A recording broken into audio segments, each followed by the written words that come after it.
স্বাগত সবাইকে UA news 24 চ্যানেলে। আজকের বিশেষ খবর হলো হোয়াইট হাউসে শাহবাজ ও মুনিরের সঙ্গে গোপন বৈঠক ট্রাম্পের, আলোচ্য বিষয় ঘিরে জল্পনা। ফের একবার হোয়াইট হাউসে ট্রাম্পের সঙ্গে সাক্ষাৎকার পাক সেনা প্রধান আসিম মুনিরের। অবশ্য শুধু মুনির নয়, এবার মার্কিন প্রেসিডেন্টের সঙ্গে সাক্ষাৎ করেন পাকিস্তানের প্রধানমন্ত্রী শাহবাজ শরীফও। দুই নেতার মধ্যে কী আলোচনা হয়েছে তা অবশ্য তাৎক্ষণিকভাবে জানা যায়নি। অ্যাসোসিয়েটেড প্রেসের প্রতিবেদনে বলা হয়েছে, পাকিস্তানের প্রধানমন্ত্রী বৃহস্পতিবার বিকেল 5টার কিছুটা আগে হোয়াইট হাউসে পৌঁছেছিলেন। পাকিস্তানি প্রতিনিধি দলটি সন্ধ্যা 6টা18 হোয়াইট হাউস ত্যাগ করেন। মার্কিন তরফ থেকে এই বৈঠকের কোনো ছবি প্রকাশ করা হয়নি। যে কটি ছবি সামনে এসেছে তা পাকিস্তানি সাংবাদিকরা প্রকাশ করেছেন। শরীফ ও ট্রাম্পের মধ্যে বৈঠকটি ব্যক্তিগতভাবে অনুষ্ঠিত হয়েছিল, সেখানে কোনো মিডিয়াকে থাকার অনুমতি দেওয়া হয়নি। হোয়াইট হাউস সফরের সময় শাহবাজ শরীফের সঙ্গে ছিলেন পাকিস্তানের সেনা প্রধান আসিম মুনির। বর্তমান পরিস্থিতিতে হোয়াইট হাউসে এই বৈঠকটি বেশ তাৎপর্যপূর্ণ বলে মনে করা হচ্ছে। বিশেষত জুলাইয়ে দুই দেশের বাণিজ্য চুক্তি ঘোষণার পরে এই প্রথম শাহবাজ শরীফের সঙ্গে দ্বিপাক্ষিক বৈঠকে সাক্ষাৎ করেন ট্রাম্প। সম্প্রতি আরব মুসলিম দেশগুলির সম্মেলনে আনুষ্ঠানিকভাবে দেখা হয়েছিল ট্রাম্প এবং শাহবাজের।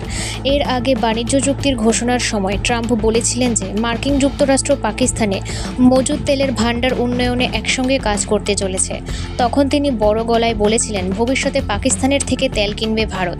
উল্লেখ্য, সেই সময় আবার ভারত পাক সংঘাত থামানোর কৃতিত্ব দাবি করে দিল্লির সঙ্গে দূরত্বও তৈরি করেছিলেন ট্রাম্প।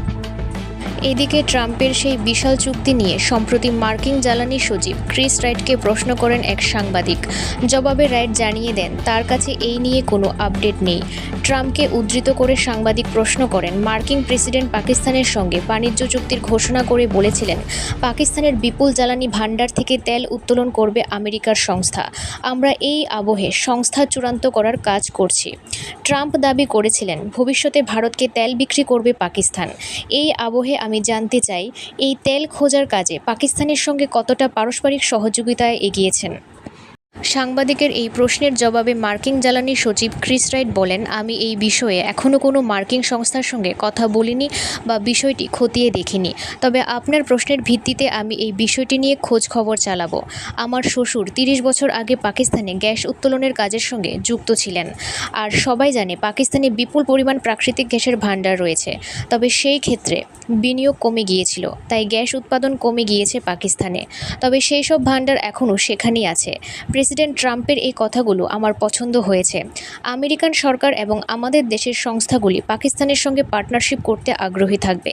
কিভাবে পাকিস্তানের থেকে আরও জ্বালানি উৎপাদন করা যায় সেদিকে আমাদের চেষ্টা থাকবে। প্রশ্নটার জন্য ধন্যবাদ। এখন আমি এই বিষয়টি নিয়ে আরও বেশি করে খতিয়ে দেখব। উল্লেখ্য, এর আগে অপারেশন সিন্দুরের পর থেকে 1 মাসের ব্যবধানে দুবার আমেরিকায় গিয়েছিলেন পাকিস্তানি সেনা প্রধান আসিম মুনির, যা ঘিরে জল্পনা তৈরি হয়েছিল।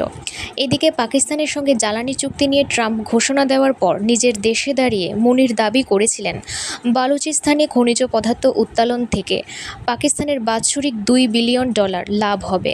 তবে এইসব খনিজ পদার্থ বা তেল খোঁজা নিয়ে কোনো কাজ এগোয়নি।